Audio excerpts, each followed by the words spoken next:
the way I come to most of my conclusions is I use logic, you know. Logic is one of your best ways for solving puzzles. This is what Sherlock Holmes used. That's the best way to figure out. The best way to figure out any kind of a puzzle is just to simply use logic. And so many people don't use logic. And when it comes to the Kennedy assassination, you don't really even need to do any real serious investigation. It's like with just 2-3 minutes of logical thinking, you already can come to the conclusion it was a conspiracy and that Lee Harvey Oswald was not a lone gunman. The simple fact is, you know, within like 2 or 3 hours, they already had it all figured out that Lee Harvey Oswald was a lone gunman and, you know, nobody else was involved. And how in the hell could they make that determination in 2 or 3 hours? That is absolutely impossible to make that determination in 2 or 3 hours. In 2 or 3 hours, you're not even going to have time to talk to all the witnesses in 2 or 3 hours. There's all kinds of investigation that has to be done. Just the body itself has to have all kinds of forensic examination done to it, and that in itself could take days to get all the results for that. And if you listen, there's actual witnesses that said there were several procedures that weren't done. To be able to tell where the bullets come from, you have to do certain examinations of the body to be able to determine the angle of the bullets. How can you do that in 2-3 hours? It can't be done in 2-3 hours. So how can you tell where the bullets could have come from in 2-3 hours? How do you know that the bullets came from the school book depository without doing all these proper procedures? And that can't be determined in 2-3 hours. It's impossible. You can't even determine that Oswald shot Officer Tippit. Where's the evidence? Where is the evidence that Oswald shot Tippit? Yet this is stated as an absolute, indisputable fact. You can't do that. The only evidence that I've ever heard that Oswald shot Tippit is, you know, there's 2 or 3 different witnesses, and all these witnesses conflict. And none of them really described Oswald. Mrs. Clemens, where were you on November 22nd, 1963? I was working for Miss Smotherman, 327 East 10th, just down the block from where Tippit was killed. Did you know Officer Tippit? Yes, I saw him pretty many times. And did you hear the shots? Yes, I heard the shots. And what did you do? I ran out into the street and looked down the street, and I ran back down the street where he was lying, and I looked at him. Now, when you heard the shots and you went out of the house, did you see a man with a gun? Yes, I did. What was he doing? Oh, he was reloading it. When I said he was reloading his gun. And how would you describe that man? Well, he's kind of chunky. He's kind of heavy. He wasn't a very big man. Was he tall or short? Yeah, he's kind of short guy. Short and heavy? Yes. And was there any other man there? Yes, there was one on the other side of the street. All I know, he told him to go. Mrs. Clemens, the man who had the gun, did he make any motion at all to the other man across the street? No one told him to go. Well, he waved his hand and said, go on. Go. And then what happened with the man with the gun? He unloaded and reloaded. And what did the other man do? Man kept going straight down the street. And then did they go in opposite directions? Yes, they were. They weren't together. They went this way from each other. The one done the shooting went this way. The other went straight down past street that way. What was the man who did not do the shooting, but the man who went in the other direction from the man with the gun? What was he wearing, if you remember? Well, first I remember he had looked like light khakis and a white shirt. And was he tall or short? He was tall. And was he heavy or thin? He was thin. But the one who had the gun, seconds after Tippit was shot, he was short. Yes, he was short and kind of heavy. Now, did you testify before the Warren Commission about this case? I haven't said anything to anyone. Did anyone come to see you after the murder of Officer Tippit? Yes, he was a man came. I don't know what he was. He came to my house. and talked to me. But I don't know what he looked like a policeman to me. He did. Did he have a gun? Yes, he wore a gun. Mrs. Clemens, how long after Tippit was shot did this man with a gun come to visit you? About 2 days. It was about 2 days. Said that I might get hurt. Someone might hurt me if I would talk. About what you saw? What I saw. He just told me to be the best if I didn't say anything because I might get hurt. So where's evidence? Where they state as an absolute fact that Oswald shot Tippit. Well, in order to make that determination, you have to do a proper investigation, and then the guy really should stand trial. He didn't stand trial for either Kennedy or the murder of Tippit. Yet it's stated as absolute, irrefutable fact that Oswald killed Tippit and he killed Kennedy. You know, how can you determine that Oswald shot Kennedy? I mean, nobody saw him do it. I mean, you have to do some investigation in order to come to this determination. Even if it was irrefutable evidence, let's say 10 witnesses saw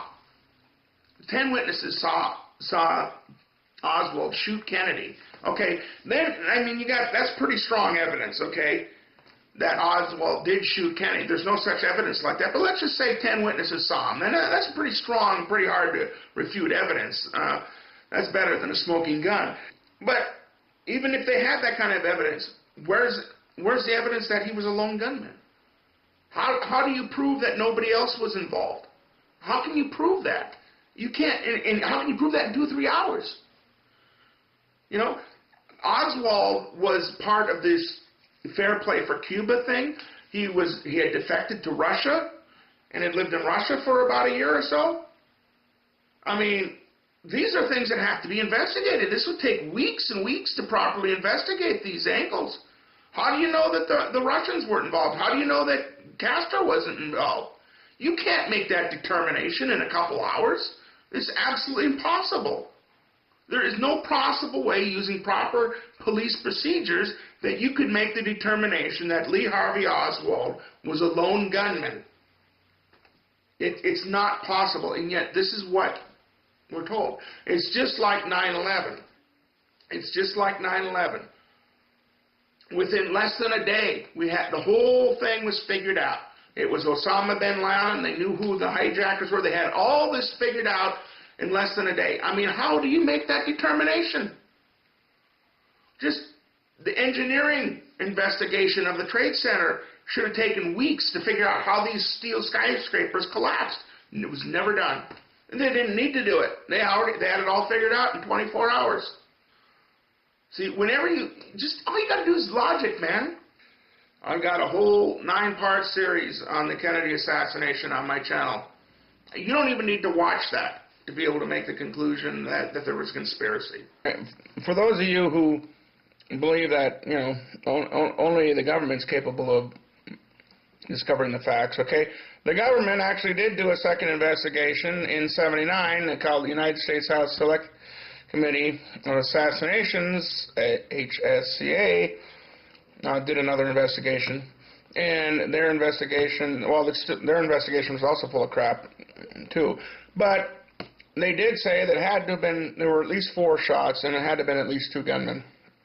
So they did admit that. And the government admitted that, okay?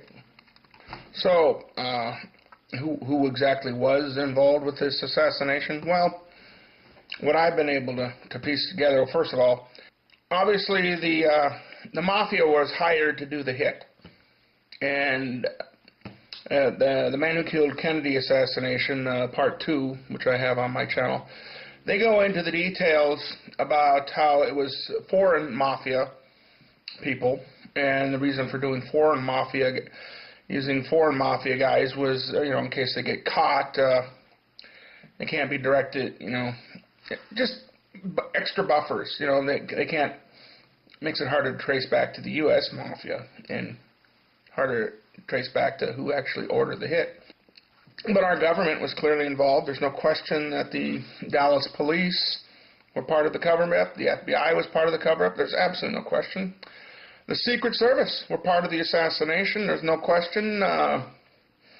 I don't go along with what William Cooper said that the driver shot Kennedy. I've seen detailed things, but that show what looks like in low res the driver taking a gun and shooting over his left shoulder. That's actually the reflection on the guy's head next to him. But he does look over his shoulder. But the driver was involved because the driver was deliberately going slow. If you look at detailed analysis of the Zapruder film, Kennedy, there's shots being fired. Kennedy's shot. He's going, oh, like this. Governor Galloway is shot. And the driver's still cruising along at like 5 miles an hour.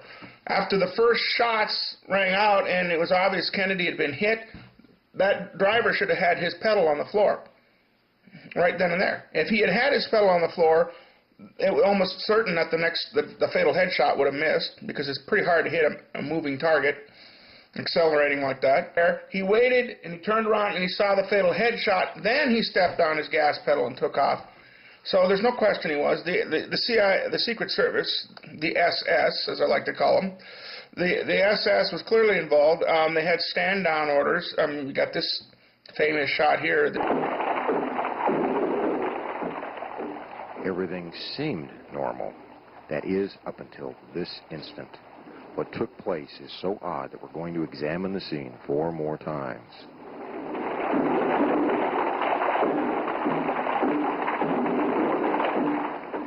Watch the left side of your screen. The arrow points to Agent in Charge, Amory Roberts, as he stands in the Secret Service follow-up car and motions with his hand.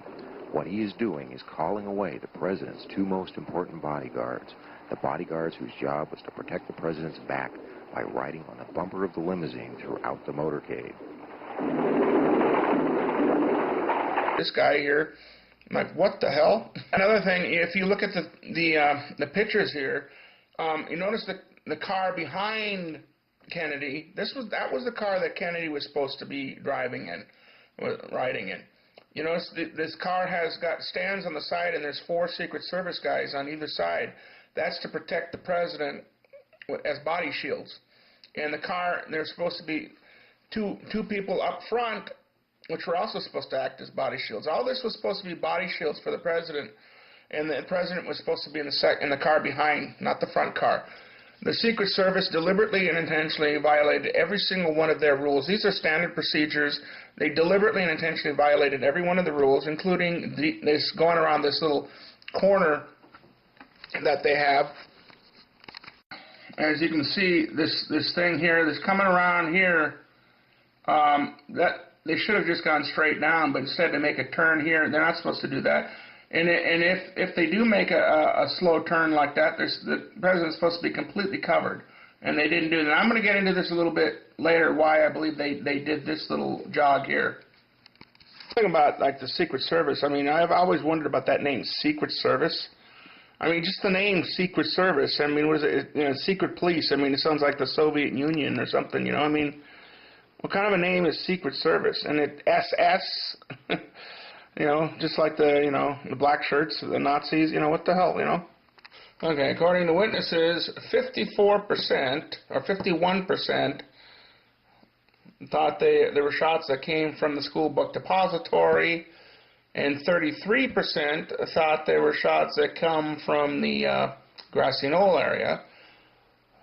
8.9% thought they came from a different location. And there was a couple percentage that thought they came from both areas.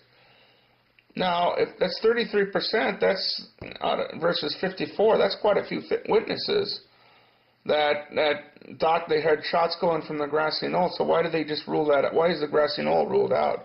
I know Dan Rather did a thing, documentary, I think like 79 or something.